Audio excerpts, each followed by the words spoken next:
Okay, so this is my Triumph Street Twin. It's got just under 19,000 miles on it. It's a 2016. It was one of the first bikes sent to the US. And I'm going to talk a little bit about what I've done with the bike and some of the issues I've had with the bike. I like the bike a lot, and probably if something happened to it, got stolen or something, I would buy it again. But I definitely have had issues with the bike, and kind of going to go through that too. First off, my wife and I use this bike as a two-up family vacation cruiser that we load in the back of our pickup and take to really nice resort areas, really nice roads. Typically ride under 60 miles an hour.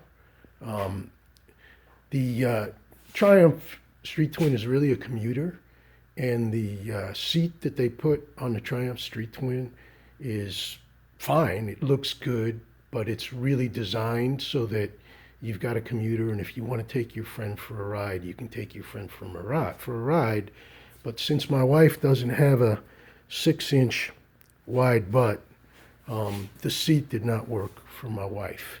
And we played around. We played around with the Butt Buddy, which widens the seat. It's just a strap-on, and it was really way too firm for my wife. And what we wound up doing, actually, the upholstery guy that I went to tore the top off the Butt Buddy and mounted it to the Triumph pan. So it's mounted on top of the Triumph pan now, and then resurfaced it and put foam and gel and whatnot. And with the small seat, my wife still needed a seat over.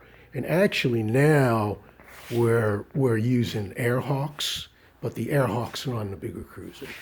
So so what we did, another thing that we did for cruising is, well, she's actually up further back and much higher than the normal riding position of the Street Twin.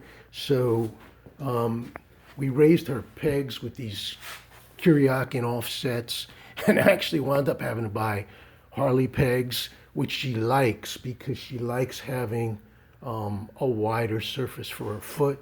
In fact, she made me put mini pegs for her on the big bike, which we're also getting set up for her seat. And another thing is, I have the Triumph back rack, and it actually works really well. I mean, Triumph kind of says that, I think that it's only good for like about 8 pounds, but actually, what we do is when we're really going somewhere, we put a little tank bag on the tank with 2 thermoses, and my wife really likes to have thermoses. And this is our setup for the back rack.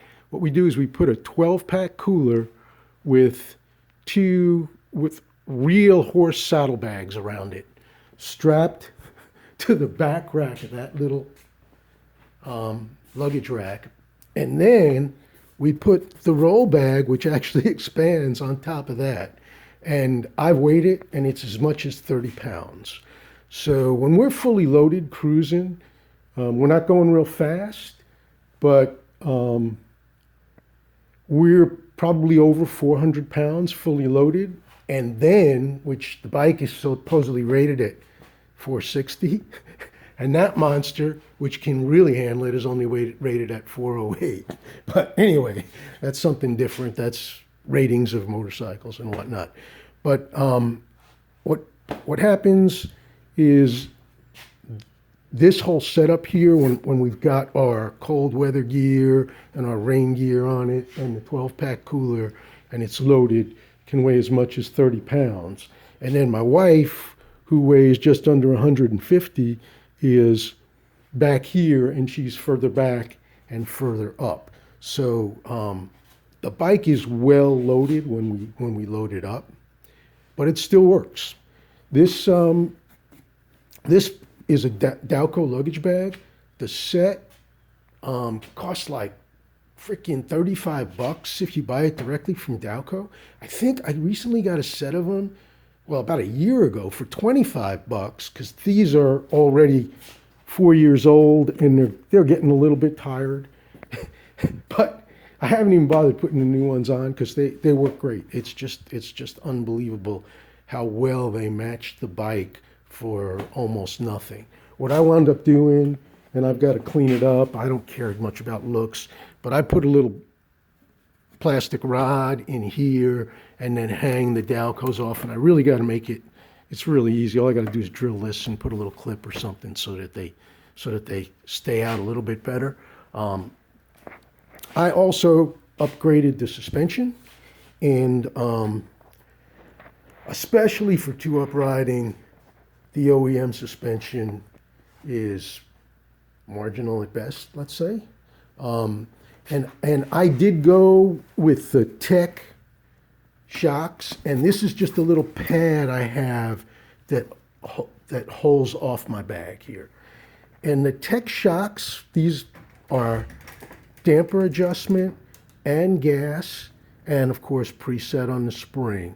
What Tech explained to me is the spring is similar to the OEM, but with the OEM for two-up riding, you can only put like 5/8 of an inch of pre-stress on the spring.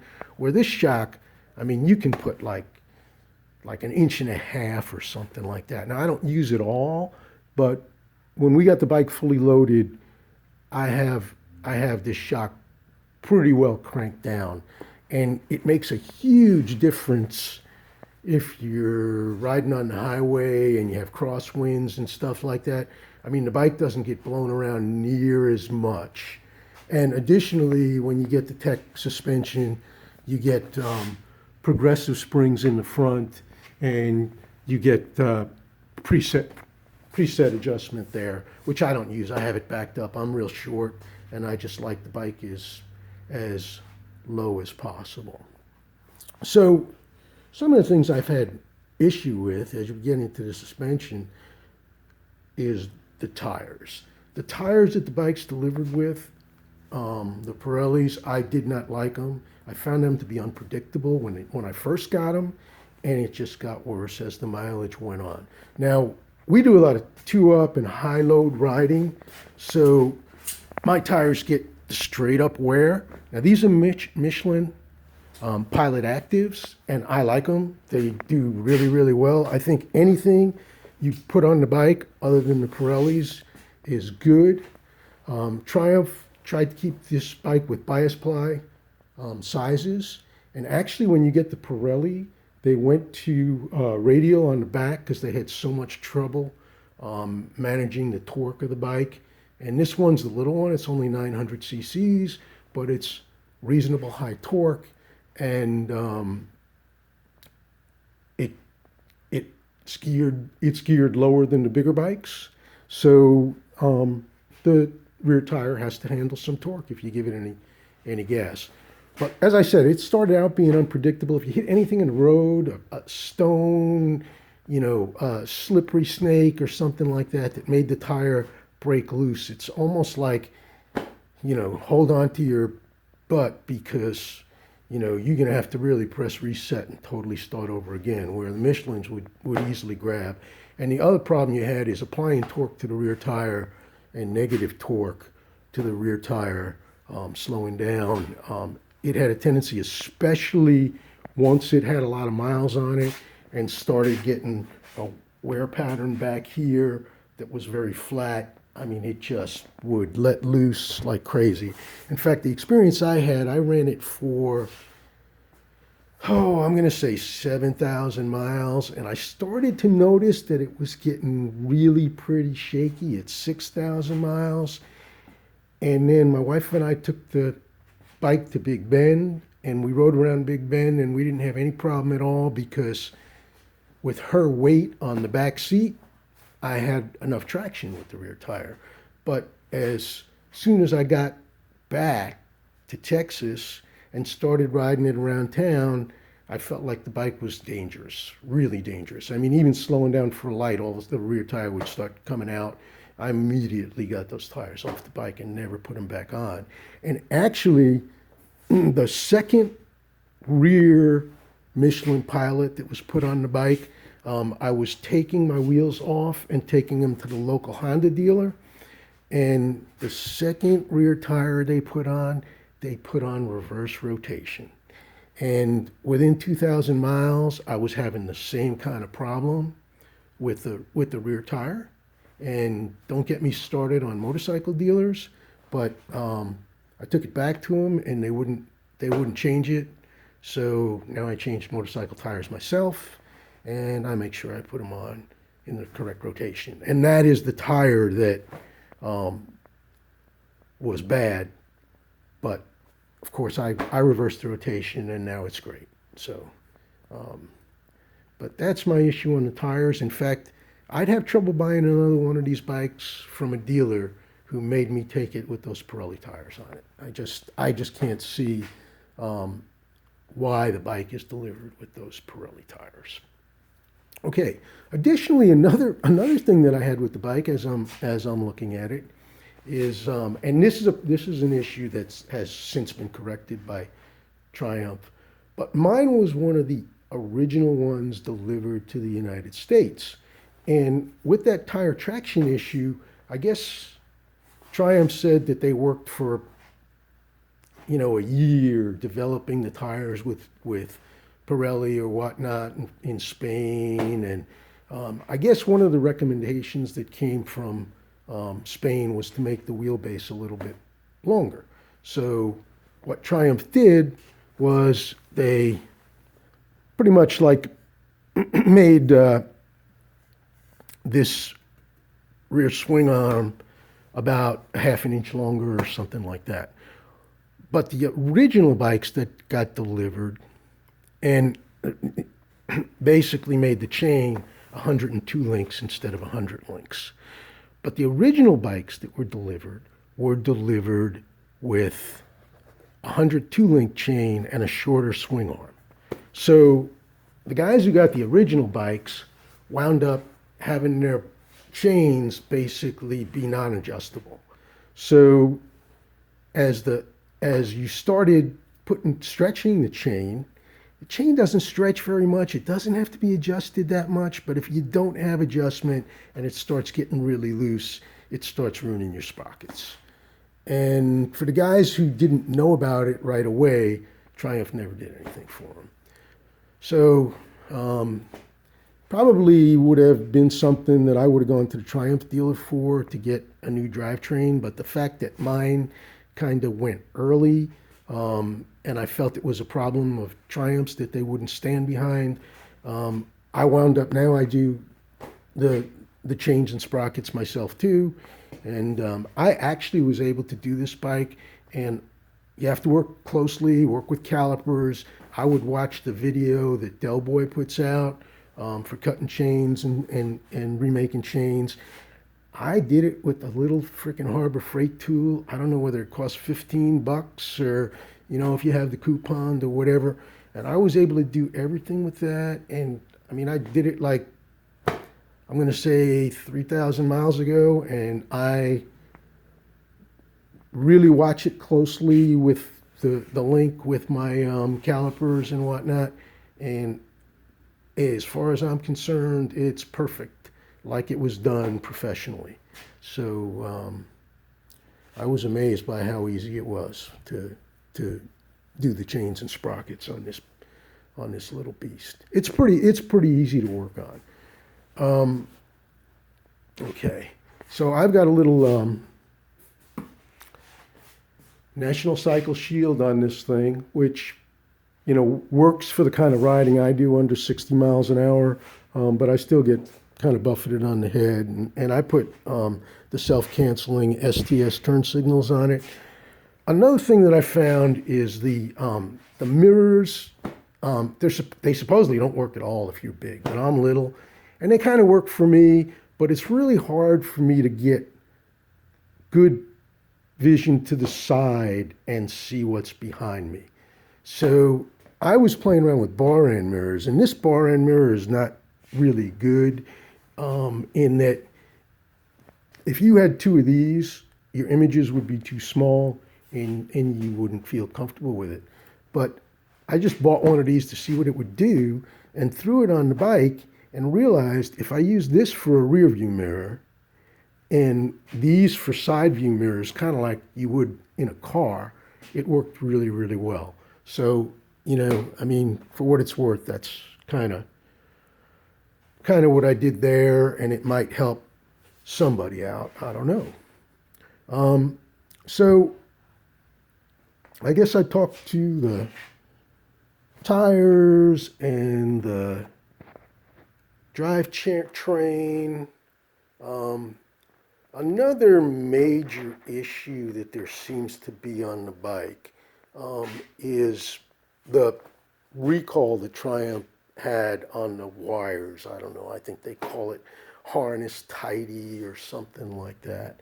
Well, I did the recall, and actually, after they did the recall, about 6 months, I actually experienced the problem. And what happened was one of the 3 ground wires that comes out of the sending unit in my throttle broke. And I called my Triumph dealer about it, and he basically said, yeah, Triumph's not going to do anything for you, bud.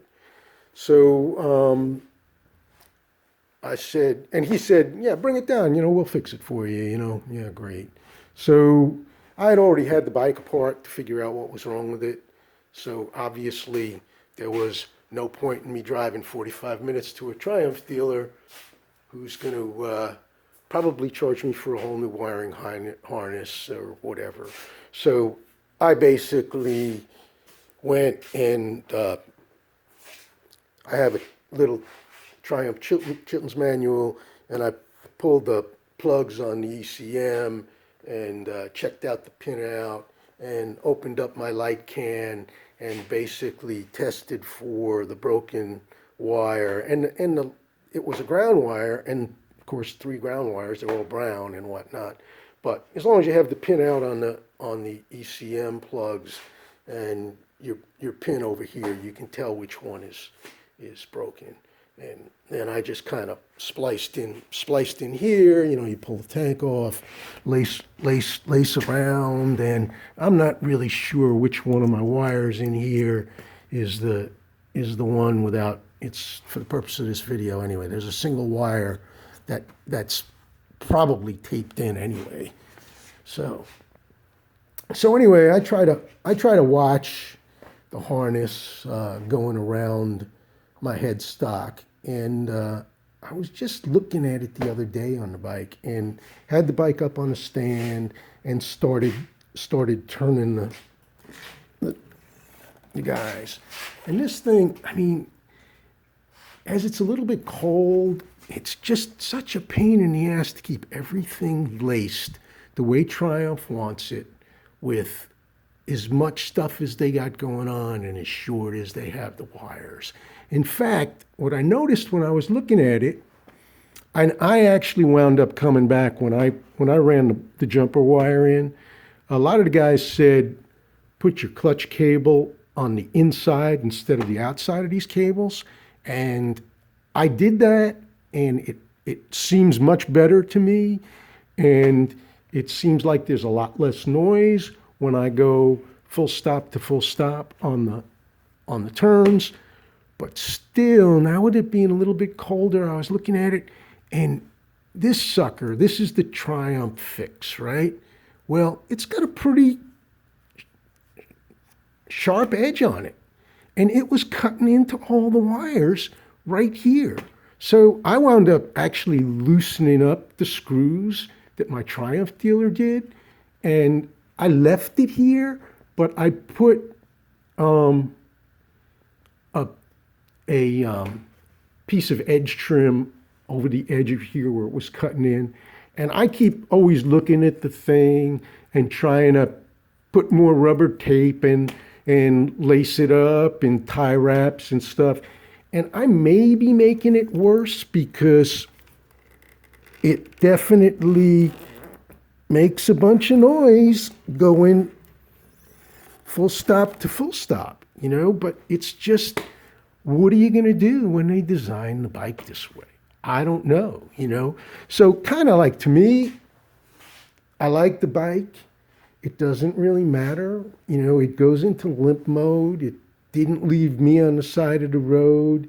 I'm not afraid to look at the pinout on the ECM and verify the wiring and rewire stuff. It's something I do. I'm retired. I've got my own little motorcycle shop here. So I'm not a master mechanic by any means, but I know how to do things. And I like the bike. And if it were stolen, I'd buy another one. But if you're not ready to troubleshoot an electrical circuit or something like that, I would say, and you're going to get all your repairs done at the dealer, I would say don't buy this bike. If you're going to do it yourself and you're pretty capable, it's a really cool bike. I really like the way it runs. I like the way it handles. 60 miles to the gallon, plus actually, it's really a cool little bike. But you got to think about it before you actually make the investment and buy one. For us, at our size, fitting in the back of a short bed pickup with 2 kayaks, I'm 68 years old. I can ride it up into the pickup and unload it with the pickup on flat ground. Now, I don't like doing that. I always look for a good spot to load and unload. And then we just can put the tailgate up on the pickup at like 45 degrees and hitch up our travel trailer. And the bike works perfectly for us. I'm 5'4". It's like the bike was made for me. It's like they had me in mind when they designed the bike. So, I like the bike. I'm not getting rid of it. But for certain people, you should think twice before you buy this motorcycle.